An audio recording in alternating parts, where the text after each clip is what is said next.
we've got all the sights here today. It's a little overcast and rainy here, and apparently it's really sunny and hot in Fort Nelson. So wherever we are, What? It's nice somewhere else. I'm just saying that's just seems to be what happens. Just bringing crappy weather everywhere. Yeah, we just bring the bad weather with us. So we kind of had a bit of an adventure this weekend. We got to do some different things. Brian joined my family in Vancouver for a couple of days, so we got to check out the Peony. And if you're from British Columbia, you know what that is. It's the Pacific National Exhibition. Not me, because I looked at you like you had 8 heads, and I was like, yeah. Peony, what? Brian didn't know what that was because he's from the East, so he was like, I don't know what that is. So it was crazy. It was back to normal at the Peony. They said it was 50% capacity because they had special COVID rules. Doubter. But that didn't look like 50% capacity. So if you have any, it's open for a couple more days. It's open today, and then it's open on Labor Day, and then that's it until next year. So if you have any stress about people right now because of COVID, don't go to the Peony. Don't go to the Peony. But there is lots of precautions there. Like there's lots of hand sanitizer around. And, people for the most part, I think it's really changed a bit about how we go into public events. It's not like it once was. Definitely. It's not willy-nilly as it once was. Yeah. People are a lot more cautious. And you have to pre-buy your tickets. So, if you're watching from the Vancouver area, I don't even know if there's tickets available. So if you want to go check it out, go online, check it out. But it is pretty cool. We were there for about 5 hours, and Brian and my kids got to go on 5 rides. So the lines were really long. We went to the elevator. And my youngest daughter wasn't able to go on the elevator, so she flipped out. Mad. We had full anger mode. She got over it quick though. That's the beauty of being youthful. It's all of 10 seconds you're upset about something, and then it's like, ooh, cotton candy. Ooh, mommy bribed me. What are you gonna buy me, Mom?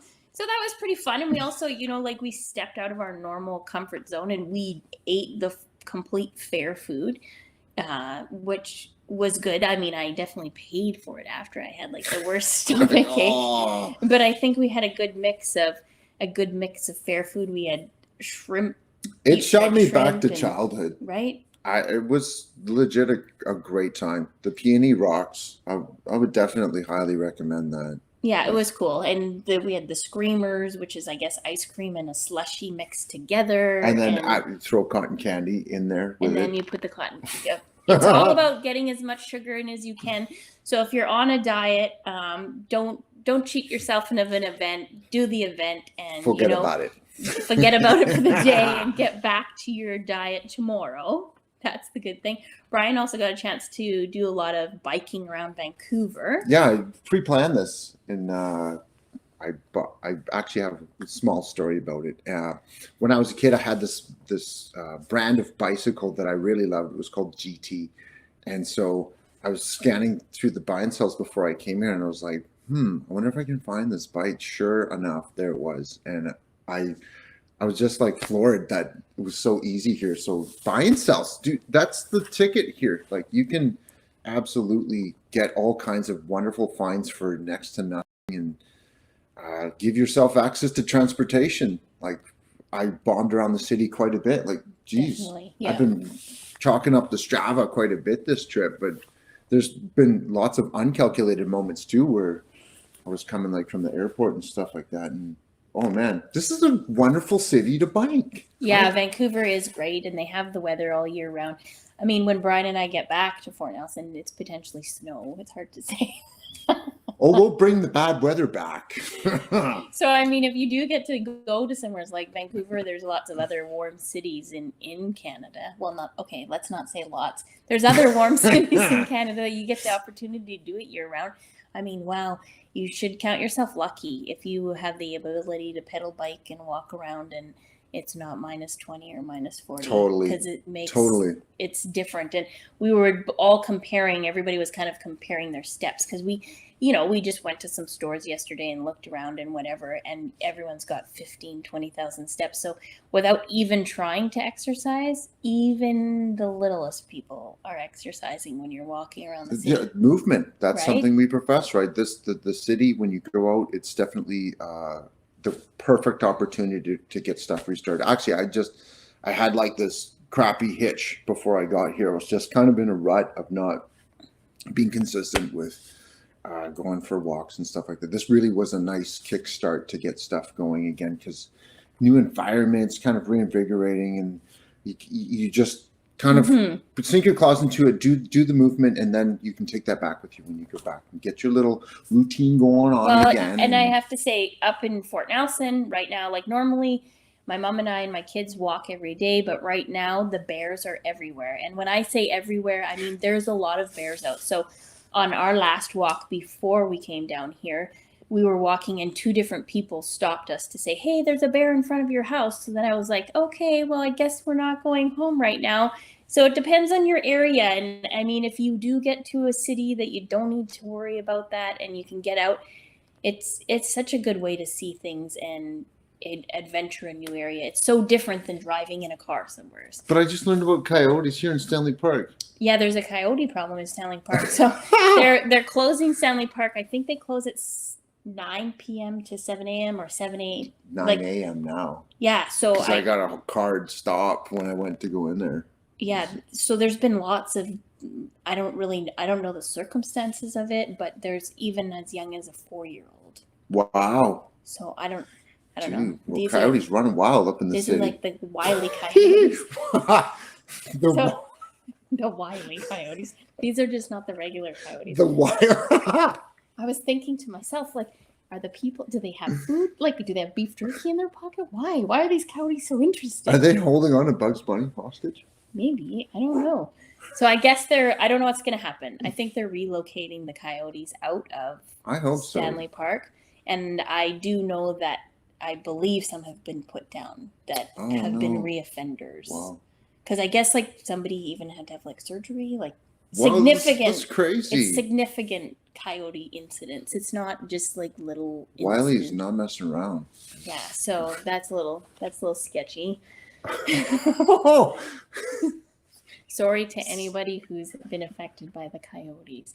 And actually today Brian's going to take my daughter for a bike ride around Stanley Park. So I'm hoping their pedaling is faster than the coyotes can. I'll be the coyote defender today. Okay, please. Yeah, keep That's not the text message you want to get. Listen, Wiley. There was an incident. I don't want to receive that message. No, we won't. So then last night I was like, okay, what should we do? We went to the Peony. That's pretty epic. So Brian had never been, so I booked us in at the Kobe Japanese Steakhouse. And Benihana. Chopping, flames, the whole nines. I was just sitting there like. It's so good. It's such simple food when you look at the seasoning. You know, they use like a garlic. Do you know what I believe that the real secret to that is the freshness of the ingredients that they have. And they use that high heat. You could tell everything was like, wow. Primo fresh. And they start you kind of like with a shrimp appetizer and then whatever you ordered. We went big last night. We did the steak and lobster. The surf and turf. It was amazing. Unreal. And then you get rice and then you get your vegetables, which is zucchinis, mushrooms, and onions. And then you get bean sprouts, and it's seriously unreal, but you're super full afterwards. So Brian was probably thinking, you're starving me, because we started our day. My youngest one's like, Mom, we need our back to school pretzel. So we took the train from downtown Vancouver all the way to Richmond Center to have a Mr. Pretzel. But the Mr. Pretzel was good, right? It was definitely worth the train ride there. It was definitely worth the $63 Compass Pass for us to get on the train. But it was good. So we went out there, we had that, and then I didn't let anyone else eat the rest of the day. So everyone was hungry by the time we got to Totally worth it, though. It's an experience that I'll never forget, and highly recommend Kobe. Yeah, and if you check out our Instagram stories or reels, we've posted some videos of the fire and all the show put on. The cooks are really big showmans, and they're funny.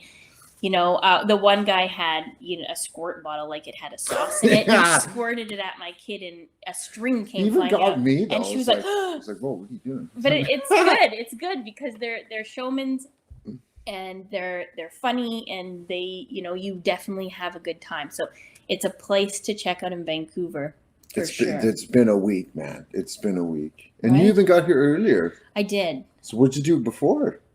All the girly things. Of Got course. my hair done. My kids got their hair done. We did school shopping. All The usuals. the usual. When you get out of town, The usual we had some good food too. Like we have our favorite restaurants, Joe Forte's and Joey's on Burrard, some really good seafood restaurants. So we, went and did our regular things and we got a lot of miles in. We're doing 15,000 steps a day, so getting in that movement, making up. I know, food, but I just think. the little time I was here, my watch has been blowing up. I'm just like, holy crap! It's good. It's You hit good your though, markers right? early in the day. Yeah, it's a reminder, like to feel good again. You just gotta get out there, start I know, stepping and around, it and it's changes easy to things. do here. Just wake up and like, wow, let's go check some stuff out. Right? Yeah, and it's interesting when you get to go to some place new. I mean, if you are in a different city, check out the Yelp reviews. I mean, see some different restaurants. You probably, if you're like me with my kids, a lot of times I stick to the standard restaurants because I know they'll eat here or they'll eat there. But you'll be surprised, there's some hidden gems in every city that are just phenomenal, and it's worth it. It's worth it to check it out and do The Yelp markets too. Holy crap! There's Yeah. markets everywhere. The market. Oh, that's what I love about coming to the city. There was a market yesterday, but we missed it because Come I on. forgot. Just up the block. I forgot. But next time. I'll forgive you only this one time. Only this one time. So that's kind of been our week. We're super happy that you're here Sunday morning again with us listening.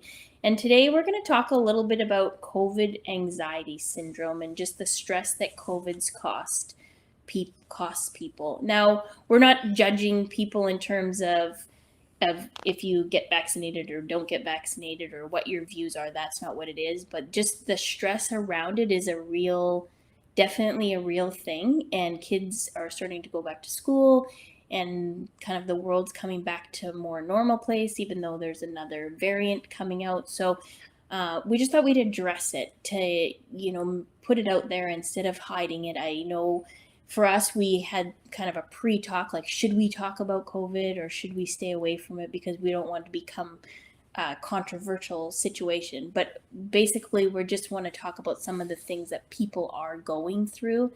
So if you are one of those people going through it, then it's a real thing. And it's definitely a supernatural, once in a lifetime, well, hopefully once in a lifetime, right? kind of scenario. So absolutely, it's not like there's this whole widespread resource of data sets that we can reach or say what's the right thing to feel or do or how do we deal with this. So there's like some common things that do apply to most situations, but this being something that has affected everybody, every walk of life. It's I just sit there and think, wow, this is a crazy time to be alive. Like, who would have ever dreamed of being in something like this other than like the Spanish flu back in the day? Right. And I mean, again, it affects everyone differently. So Brian and I are from the north, and I would have to say it hasn't affected us in the north in the same way that it affects people that are living in cities, because we do have, less restaurants and less, of course, we couldn't go to restaurants, we couldn't go to movie theaters, and that was a real thing. But there is just less people, so it has a smaller impact, I think.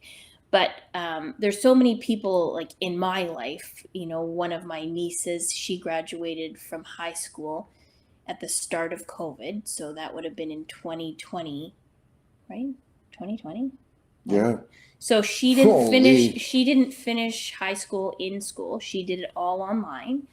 And then she lives in Alberta, and her university was all online last year. So she finished high school online, and then she did her whole first year of university online.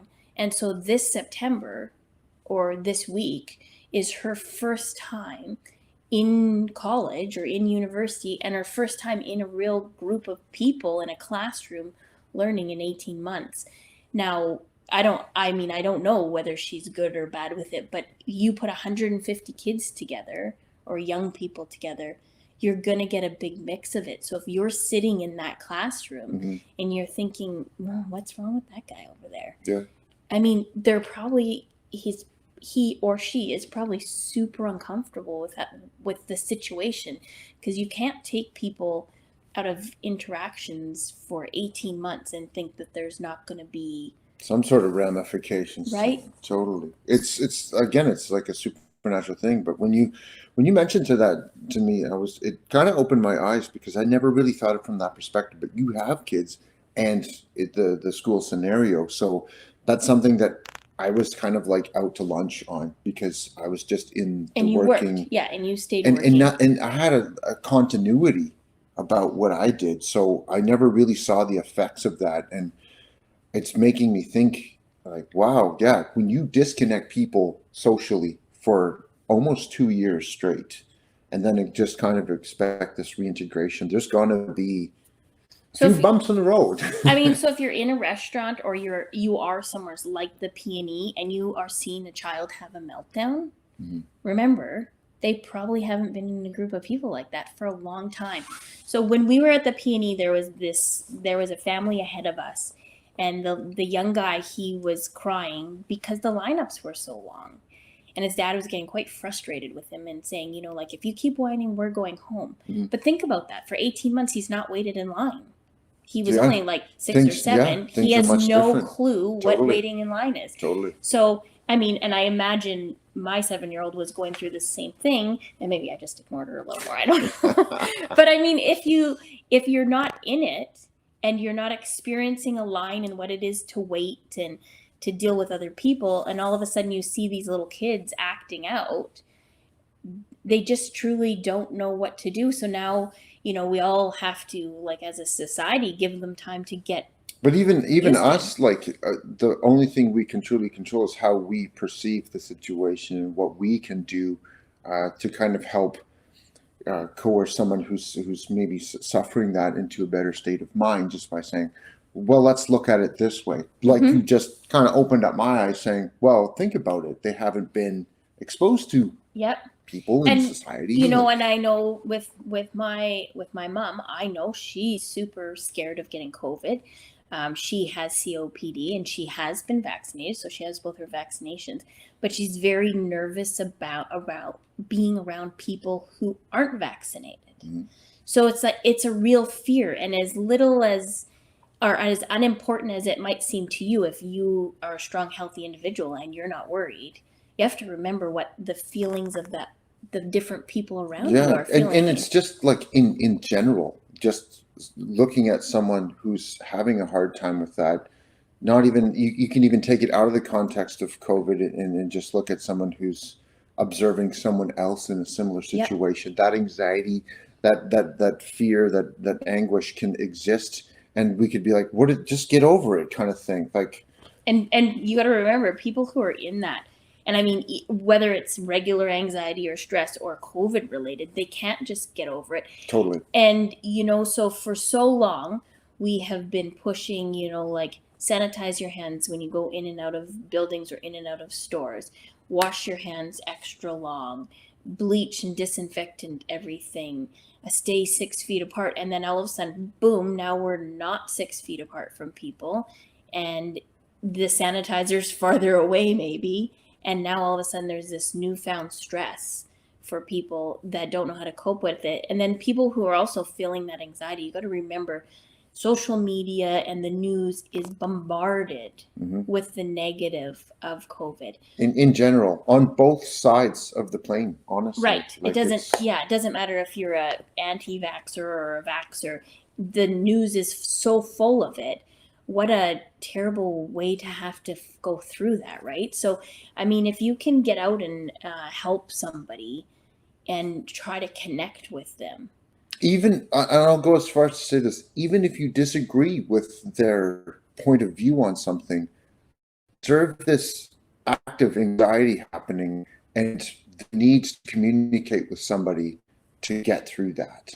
I think for me personally, that's the greater message. It's like, even if we don't see eye to eye on something, we should be able to have a healthy discussion in and around that. Exactly. and say, look, there's underlying things that we can avoid, Yeah. like anxiety around something, if we're just able to be heard Yeah, and exactly. communicate with each other. And I mean, there is research on this COVID anxiety syndrome. There is research on it, so you can look it up and do some research on it. But it follows basically the same principles of any anxiety. You know, like step back from the situation if you're stressing out. Continue to sanitize your hands, because if that's giving you your ease, then just because other people say you don't have to doesn't mean you don't have to. If wearing the mask makes you feel more comfortable, then leave your mask on.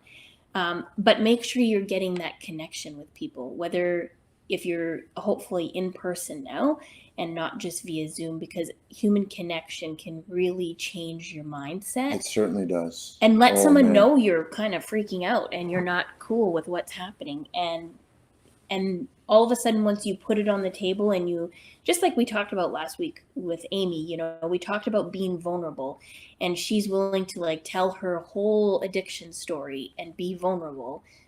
And that's why she's able to heal. That's why she is going to be clean for 3 years this month, because she's able to talk it out. And if you can't get that stuff out and nobody knows what you're going through, it's just going to manifest into something harder and worse in your system. Absolutely. And just being that, being heard is such a powerful notion in relieving anxiety.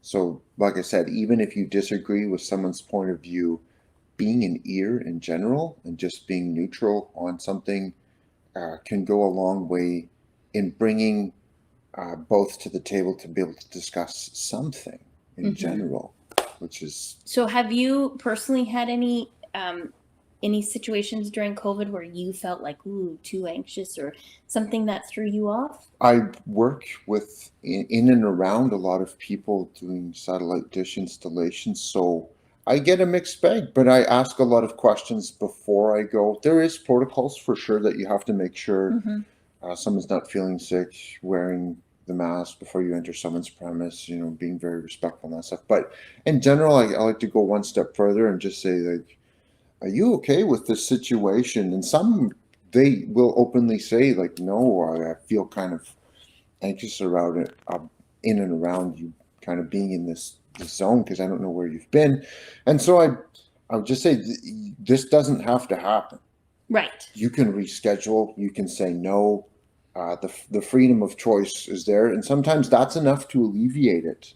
Okay. That's just enough to be like, okay, you're not sitting there just ready to say, let's go at it about it. It's and that's kind of my strategy towards most interactions, is like, we can have different opinions, but at the end of the day, I would still love to be able to communicate with that individual about them. Right. Because I see the anxiety more than the task at hand. Right. And were you in Fort Nelson for most of the COVID time period? Pretty much all of it. Okay. Yeah. So I really felt sheltered. Right. In terms of the global version of what COVID for sure. did. So when COVID hit, like what I believe it was, like things started to shut down in BC on March 20th, 2020. So I was in Fort Nelson then, but on April 28th, my dad had a stroke. So we don't have the services in Fort Nelson.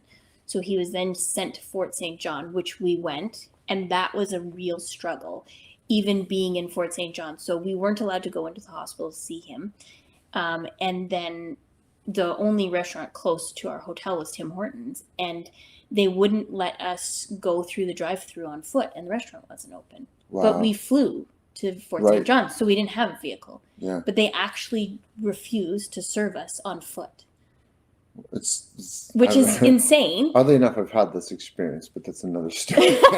So then from there, we came to Vancouver, where my dad was in the hospital for 2 months waiting for quadruple bypass surgery. And it was so crazy, because if you have ever been to Vancouver, or if you're in Edmonton or Calgary, any city, and you're used to the people in the street, you could have walked straight down West Georgia Street and not seen a person or a car. Which is insane to think about. Bare streets of a major city, and this happens in a lot of different.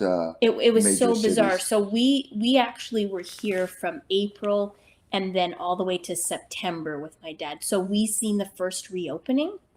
So no stores were open, just the grocery store. Like the security guy checked your temperature as you went in to get groceries, all of that. So then we seen the reopening of things and how it changed.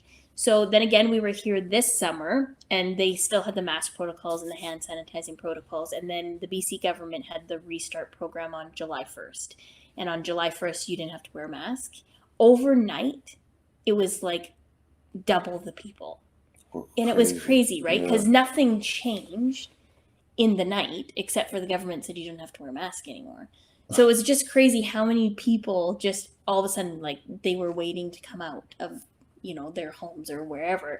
So it was just super interesting to see. Like, it's such a, and I mean, I hope that we never have to experience it again, or my kids, I hope they never have to experience it again, because it's not something we all want to go through. But what a different experience. And you know, with me, 2 of my kids stayed homeschooling for the last 18 months. And my middle one, she was like, no, Mom, I'm not having that. So she went to school. Wow. But, you know, now they're staying homeschooling, which is totally a different realm, right, than normal, because they would have been in regular public school. But this COVID anxiety is definitely worth speaking and communicating, kind of bringing up to people and just having freedom of thought, knowing full well, like you said, you could have a disagreement with how you see the situation, but that shouldn't trump what we need to do, and that's communicate with each other and connect. Yeah, exactly. We're not going to solve anything if we don't sit down at the table and at least say something to each other about it. It's like having a go here. And Brian and I had one of these last week. I was having an off day, so Brian's solution was sending me the memes to get me out of my funk. It was like an off day. He knew it was an off day, so it was just like, send some memes. And it goes a long way. It could be anything, right? Just if you get that person out of their funk. And it's kind of interesting because maybe if you just ask a person and you think they're not having trouble, but then you go out and ask them and you find out actually they were having some trouble, that's kind of an interesting to think about. Totally. And just being that open hand consistently, again, fostering connection in general.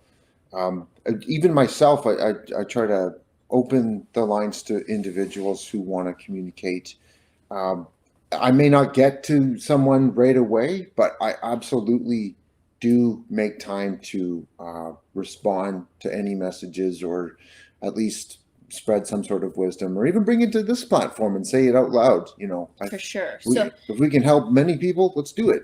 So, I mean, if you have any stories or situations of people who are going through COVID anxiety, and maybe what you have done to help them get through it, or what your solutions were, or whatever it is, maybe you could share that with us, and then we can share it next week and help other people, learn from those stories. Absolutely. And kind of move on from it. It's funny. What's funny? The backlight's getting progressively brighter. It's just like a white orb. The white orb. See, Brian's intention was to have the cityscape behind us. Fail. But I'm gonna have to get a new light and sound guy. No, I'm just kidding. Wow, that was easy. Just kidding. That's not gonna happen. So anyways, you could just imagine us like we're angels on clouds. Right? Why not? So that's kind of what we're going to talk about with COVID anxiety. And we're going to touch on another topic just kind of briefly today, just to introduce it. And then we're hoping in the next couple of weeks to have a guest who's lived through this style of eating, and who really could bring some truth to it and help people understand, and hopefully she could connect with other people. But until we confirm that she's going to come on, I'm not going to say too much about her.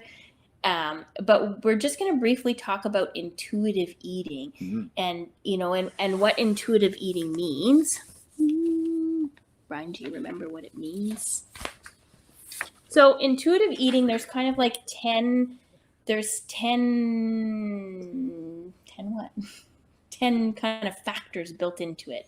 And it's about eating eating what you think is right, but for it to work, you have these 10 factors that you have to kind of live around. One is reject the diet mentality. So many of us get stuck in this, I have to do this, I have to do that, I have to eat a certain way. And diets may work, and Brian, Brian had some success on the keto diet, but he also had some struggles on the keto diet. So it's not a lifelong option. So whereas intuitive eating is more something that you can look at and deal with for your life, and it works. The second thing is honoring your hunger. So if you're hungry and you don't eat because it's like, oh, I've already had my calories today, or whatever the reason is, or I shouldn't have exactly that food, or I should wait 2 more hours, you're not helping your body. You need food. And I'm sure you've heard a lot of people say it. If they don't eat, they get hangry, right? Do you get hangry? It's yes, I know. My wife would definitely say. She would say you get hangry. She knows. I will sit there and be like, "No, I don't get hangry," and she'll be like, "Yeah, you do." So are you pretty good about that, honoring your hunger? Or, yeah, no. Or are you bad about it when you start working? When I'm working, yeah, totally guilty as charged, 100%. I'm not going to even frost that over. I've definitely struggled with any good thought about what I was on in a track, and I get into something intense like, if you work a 12-hour day, 13-hour day, things really test that. Some of the things that I have done to kind of combat that was have something in the lunch bag or something that's not total crap, or you have to go to a store to get. Yeah, that's huge. And I mean, we're all guilty of it, but if you can do some prepping, you'll be a lot better off, whether it's like any kind of fruit or vegetable or nuts or pieces of cheese, things like that, where if you are really busy, then you can just get something in you. So you're not, It takes the edge off. It does totally. take the edge off. It's amazing how quickly it works too. I've observed this. Yeah, like a few bites of something, and all of a sudden, ooh, now I can actually, your brain fog goes away because now you can think a little clearly. The next one is make peace with food. So what that is about is, like, we all have cravings. We all kind of have difficulties there, but make peace with it. Because, I mean, if you for days really want a bite of chocolate cake, have a bite of chocolate cake. Something that I do instead of like, and before I would have just had my own appetizer, my own dessert, because I wanted it so bad. But now it's more about sharing. Like, get 5 forks or 4, whoever you're with, or cut it up if you don't want everyone touching. It's a brilliant strategy. Right? Yeah, I like that. If you don't want everyone, we ordered this at Joe Forte's. We ordered this chocolate sin cake. Like, it's a cake. Like, it's a big cake. And I mean, they brought plates, so we could have cut it up and divided it among who was at the table and shared it, or I mean, just dig in and have a few bites. And if you're good with the, cross-contamination germs, some people aren't, but in this house, it's all about if you're sharing. family, then it's pretty. Or if you're Brian and my family, because it was like, oh, do you want to drink the Diet Coke? Oh, would you like some of this slush? It was all about sharing. Sharing is caring. But it absolutely cut the caloric intake. Right, because you weren't buying this huge drink, or you're not buying a whole dessert and getting it and other restaurants now, they do have the mini size desserts. So if you don't want to share, then get the mini one. But I mean, don't get into this negative, because it's okay. Nobody's perfect. And if you have a good relationship with food, then you have days where you eat things that you shouldn't eat, right? It's about if most of your food is healthy. The next one's called challenge the food place. This one is like if you eat it and then now you're having this war with yourself. I shouldn't have ate that. And now you're getting in this really bad negative stress mode. Yes. Right? And you have to learn to just be like, no, I actually had that and I wanted it and it's okay. Discover the satisfaction factor. So this is about actually enjoying your food instead of eating something because it's the right calories or it's the right food group and you didn't like it, so you don't get that satiated feeling. And I mean, you need that. If you don't get that, you always have that something is missing from life. Right? And I think that's really important. And the next one is called Fill Your Fullness. Brian and I talked about this because Brian says he's like a chronic overeater. Mm-hmm. And why? Why is that situation there, Brian? Stress eating for sure. Anytime I've encountered like we even just discussed, like the long hours of work would be one of those triggers for that, or some sort of event in life that becomes challenging, goes to the food. Right. Overeating. And the other one can be like if you're really busy at work or whatever you might be doing and you eat, but you don't know when you're going to get a next break. So you eat everything on your plate because you don't know when you're going to eat again. So I totally missed the cue on that. Cue. Okay, I'm going to reel it back and answer that again. Okay, go. So when I grew up poor, and so I really had to get it in when I could because I didn't know when the next meal was. So I developed this from an early age. It's like storage mode. I was a total squirrel back in the day, and it hurts me to this day because I have this built-in like, and it's. I get that, and I mean it doesn't matter. You can take it around anything, So you were storing for that reason. Okay, so I didn't used to get out of Fort Nelson very much. So when we would go to a restaurant, I would eat everything I liked at the restaurant and then literally pay for it because I'd feel so sick. But in my head, I'm thinking, but I don't know when I'm going to come back and I want to order everything I like. Like, what? Boom, give your head a shake. We cannot live in that. You pay twice. You pay with the crappy stomach feeling, and then you got to pay the bill. Then you got to pay the bill, and then you didn't even eat it, and you're not going to eat the leftovers in a hotel room because you don't have silverware. It's a double negative. So I mean, really understanding that your stomach is full, and we have talked about it with like the 20-minute meal, is taking time to eat and drinking water before, and taking time to eat and putting down your fork and chewing your food, doing all the things your grandma told you to do. just so you know that, you're actually full and feel that. And you got to remember, a lot of restaurants are not serving you reasonable portion sizes, right? Depends on the restaurant. It seems like the fancier you go, the more reasonable the portion sizes, and the bigger the prices. Yeah. So there's an offset somewhere, but that's okay too. But I mean, if your plate is like, huge and it's full, remember, you probably shouldn't be able to eat it all. Right? And if you do, you're going to feel crappy. So just sharing is caring. Sharing is caring. That's what we started to do, is like, okay, we shared an appetizer. Well, we could share an entree too, right? There's no rule that you can't share an entree. They might look at you funny. They do, but whatever. I don't care. Right? Yeah, fair enough. I mean, you're going out. The intention is good, right? You want to share, cut the calories, have the experience with your friends and family. Yeah, all of these check the box if you just split the entree, split the And then the next one is called Cope with Your Emotional Kindness. So why are you eating? Are you bored? Are you lonely? Are you sad? Are you angry? Food is actually not going to fix it. So if you go to your cupboard, this is like, I'm talking to you who's going to your cupboard at 10 o'clock at night. And you go to the cupboard and you look at the snack and you're going to get it. But then if you think to yourself, am I actually hungry, or am I bored, lonely, tired, annoyed, angry, whatever? And try to I'm not saying you have to have a conversation with yourself, because then if there's anyone else in the house, I'll tell you my experience with that, because sometimes it's not a clear line. Okay. I've done it for so long historically that it's just you're along for the ride. You're just in there, and it's a reaction. Right. You find yourself. You don't know until you eat it. Yeah, you're thinking, I hear you. And then it's almost like once you've eaten, you start to think about why that might have happened. It's like the damage has been done. It's already done.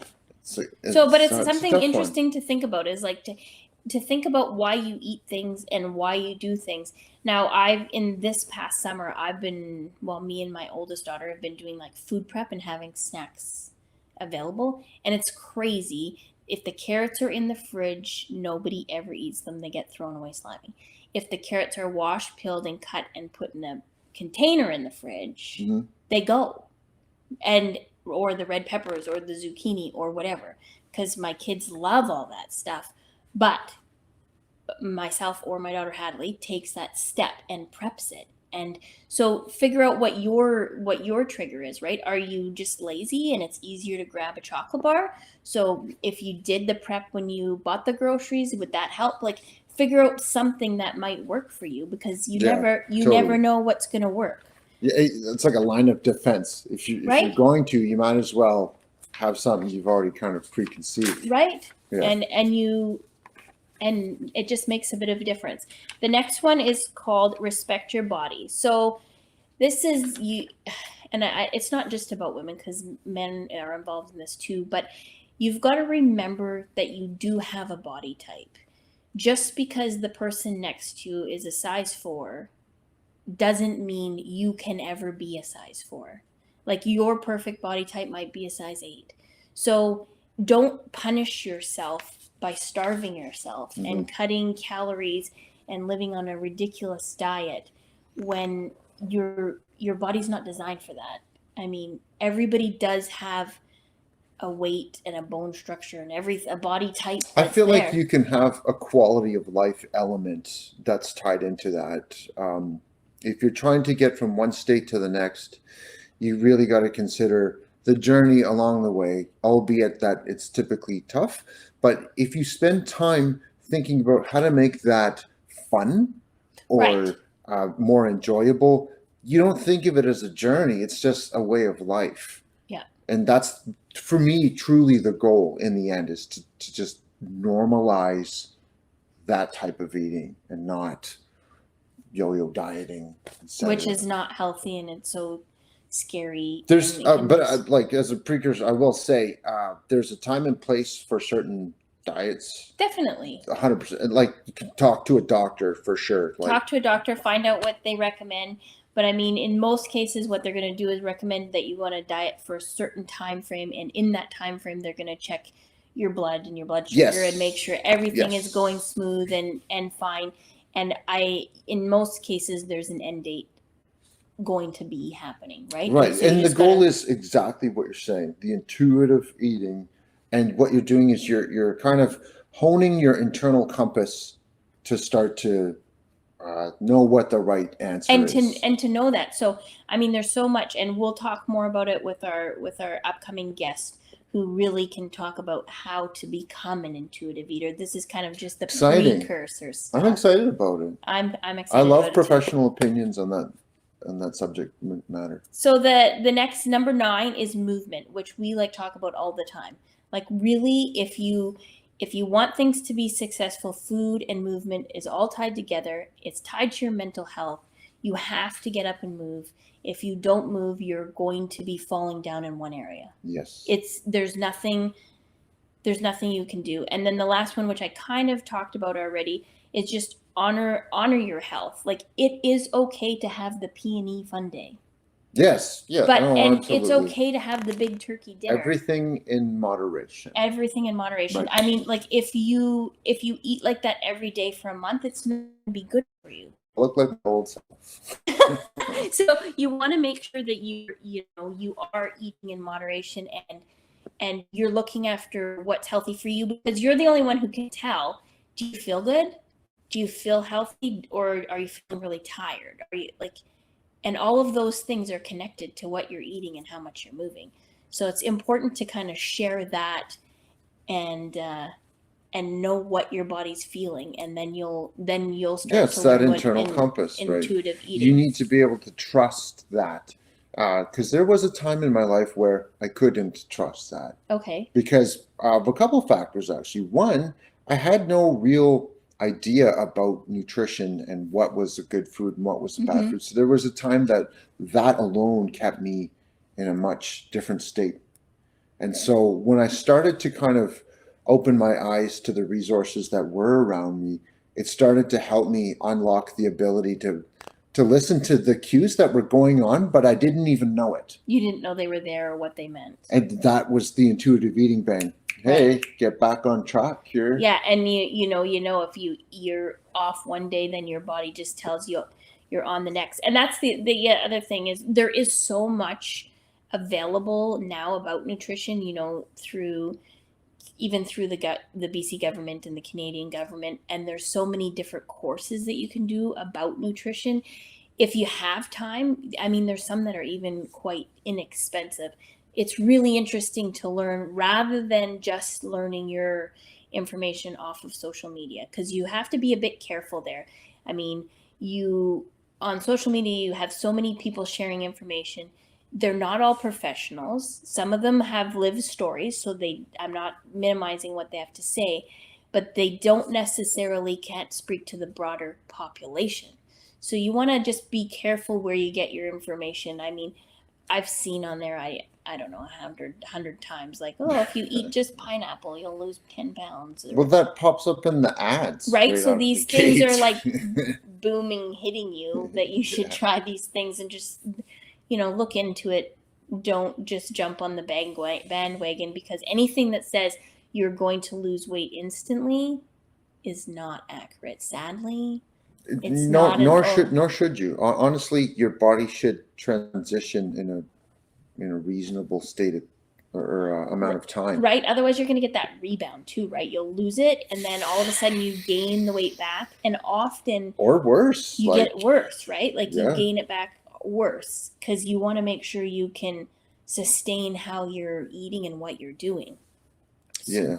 Absolutely. So I think this will be like a great topic to, like, we'll extend this obviously with our guest, and it'll be great to see how she's like lived through this and how it affected her. But we kind of wanted to introduce it today just so you guys can get a feel with what we're going to be talking about. So we do have some other guests coming up on September 19th at 9 a.m. Pacific Standard Time. We have Alyssa Flagg from Minds Well Fed, and she is a nutritionist, and she was actually trained by the same nutritionist that Ann Jones's nutritionist is trained by. So there is like a connection, even like they're not connected, but it's just that theme 6 running degrees through. Of separation. Right? It's kind of interesting. And then we're going to actually do a special show. So on September 24th, which is a Friday, we're going to do a show at 4 p.m., which is super weird for us, but we want to keep our regular Sunday schedule. But we have a guest coming through Fort Nelson. His name is Feng Zhou. He is a comedian. He is the only immigrant who has a work visa to be a comedian in the country. So I anticipate it's going to be a funny show. It's going to be a funny show. So he has kind of got his name as the hitchhiking comedian, because that's how he got around from show to show. And now he really does a lot of community work where he goes. So everywhere he has a show, he gives a portion of the proceeds to, a family in need or to a situation in need. So in Fort Nelson, the show is being done for Mike and Cooper, who recently lost their daughter. And he just wanted to show some support for them. So it's pretty cool that he's coming out and doing it, and he reached out to us to do the show. So, it's a wonderful cause. I absolutely support that. I think that's super cool, and it should be fun. It should be funny. He's a comedian. How can it not be funny? Yeah, I'm looking forward to meeting him. So we'll see how that goes. So I don't know, Brian, if we're in the last 10 minutes. We didn't really pre-talk about any recipes today. Are you going to share any quick recipes today? Oh, man. I could tell you a little bit what they put on this at Kobe, the seasoning. So they cooked all the vegetables and all the meat really under high heat. They just had vegetable oil. Then they put the meat or the vegetable down, and they put salt and pepper, and then like garlic powder with little ginger in it, and seared it really high heat. And then at the end, a little bit of soy sauce. The flavor was so phenomenal, and you definitely could recreate that flavor at home. I mean, you're not going to have the whole experience because the guy's like chopping and fire. I will say this, that I'm going to make some lentil chili, because I love to make the recipes that I talk about on here, the quick recipes. The lentil, I can't remember it right off the top of my head because I have like a crappy memory when it comes to it. But it's a vegetable based dish. But man, it is so good. I will put the recipe on my Instagram. I will cook it and I will show you everything about Michael it. Smith will love you. Michael Smith is all about the lentils. Really? Yeah. Chef Oh, Michael Smith. lentils. The wife and I, she actually got this book, something about detox or something. It's like healthy foods, essentially whole foods. But it's hits all the right feels, and it's a regular rotation dish that we have at home all the time. Slam dunk. You can have it with actually the wife turned me on to this. I never used to do this as a kid, but with chili, tortilla chips. And it's like we do that. This is brilliant. Oh man, she really made me enjoy tortilla chips. Is it a quick recipe to make, or is it a slower recipe? Like, do you have to? Nope. Honestly, within 20 minutes, you've got yourself. Do you have like? Is it canned lentils or like pre-soaked lentils, or you take your what would they call them in the store? The little football shaped ones, the red ones. Kidney beans. No, not kidney beans. They're lentils. They're the orange ones. Oh, well, just red lentils. So you put them in stock base, and you let them soak while you're prepping all your other items. Right. So your onions, your celery. There's going to be lentils, and there's going to be a can of tomatoes. Yep. In there, and then all our necessary seasonings. Right. Which I totally can't remember. Chili powder and garlic. Chili powder, cumin. All the regular. Salt. Yeah. Absolutely. So that is what I would love to share with people. And I prefer using stock over water, but in a pinch, you can always use just water. But stock just adds that richness and that depth of flavor, especially when you're doing a quick meal.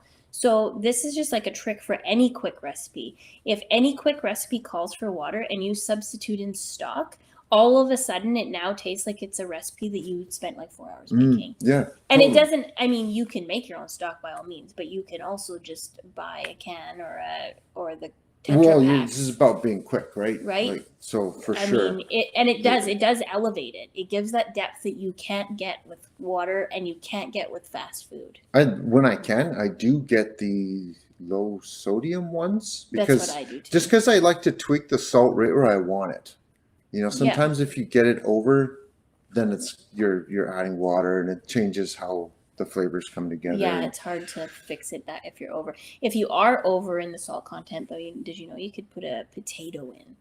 And the potato will absorb up that extra salt. Or tofu. You could do that. I never have tofu on hand though, so potato would work better for me. Fair enough. I don't have tofu on hand. It's not my. There's carrots in there too. Oh, quick question for you. Okay. What do you think about those air fryers? So I've never used one. My sister loves the air fryer. Like, she's like the new air fryer chef. She was posting all the time. She was posting her air fryer things. My mom says it's pretty phenomenal. I really hate appliances though. So I tried to sell my stove on buy and sell, my second stove on buy and sell, and then I thought I could buy one that had the air frying system in it, but it didn't sell. So there went my dream.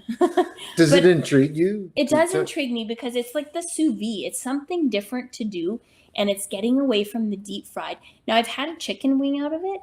I mean, it tastes like a chicken wing that came right out of the greasy fire in the neighborhood. That's what I love about them. When you do wings in them, it is second to none for sure. And that's pretty cool. And so I'm just not huge on appliances in general. And just because where do you put them all?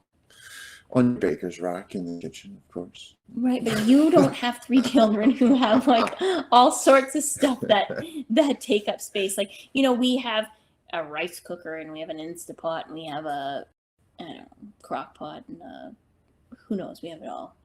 And a sous vide now? And a sous vide. Highly recommend sous vide. The sous vide is amazing. I mean, that's how come my eyebrows got burned off and I didn't get the microbladed. But the sous vide is amazing the way it cooks things tender. There's a new stove out though that has like a sous vide thing you put in it, and it does it in it. You're saying sous vide, sous vide, sous vide, sous vide, French. But there's a stove that has this built in it now, and there's one that has the air fryer built in it too. So that's kind of interesting. If it's something you love, then maybe you can buy the appliance that has it in and save yourself the counter space. We're gonna have to do some like hands-on field experimentation with experiments with the. Yeah, next week we'll try chicken wings. It's too early in the morning to eat chicken wings. Chicken wings. But man, the air fryers are pretty cool. If you have an air fryer, share them on our Instagrams or on our Facebook or your pages. favorite air fryer recipes. That's what I was just gonna say. Share your recipe. I'll beat you to it. Send a picture of your favorite recipe because it's always fun to see what other people come up with, and people are so inspiring. Creative. Oh, 100%. Like probably way more creative than us. The wife loves potatoes in it. My mom says the potatoes in it are really good too because she says like the shell is nice and crispy, yes, and the like innards is nice time and fluffy. perfect. And I was like, wow, sounds like I said it sounds so good. It sounds fake because you guys never share it with me. And they only live next door, so. And it's usually like 20 minutes, bang. So like if you're prepping that as a side dish, it's like gonna time out pretty good. You could put the whole potato in the air fryer and in 20 minutes. Yeah, well, chop it up. Like don't stick it in a hole. You might have a little heart in the center, but right. If you prep it like you just diced up. Yeah. Oh yeah. No, it's. And I've heard the French fries. The French fries are really good in that. Really good. Oh yeah. So I mean, it's definitely something to experiment with and try because I mean, if we can get away from the deep frying stuff. Totally. That's kind of what I love the most about it. They're not soggy. They're not just like you don't like the limp fries? Or? No, they're so gross because you can wring them out. Yeah, it's not. It's not good if you don't have your oil right. And my thing with the deep fryer, and I've done some deep fried things at home, is I hate the danger factor because I have kids. Oh yeah, totally. Right, and it's plugged in on the counter, and then my kids are zigzagging past that counter, and I'm like, okay, please get out of the kitchen. Like, I do not want to take anyone to the hospital for. Yeah, you got to be careful. So air fryer solves that. It's all closed in. Okay, so. Now, do you get a commission for selling an air fryer? No, today? I don't. That's why I haven't said a brand name. Oh, okay. Hint. No. We could get a commission if you like. No, I'm just kidding. Okay, well, I'll have to try an air fryer then, Brian. Yes. Or you could make something for us. I'm in. Okay, sounds good. Well, that's kind of the wrap on our show, and we will be here next week, but we will be back in Fort Nelson next week. We won't be in Vancouver, so that's a little sad. So look forward to more about intuitive eating for sure. Yes. That for me is like a very dear and near to my heart subject. So I'm glad that we're having somebody who can guide us doing that in a professional way. It will be fantastic. And then after that, we have the nutritionist. Don't forget. So yes, we've got some really great guests coming up. And if you may be interested in being a guest on our show, you don't have to be in Fort Nelson. We can link you in from wherever you are if you have good internet. So feel free to reach out and enjoy your Sunday. You too. Take it easy. Take it easy.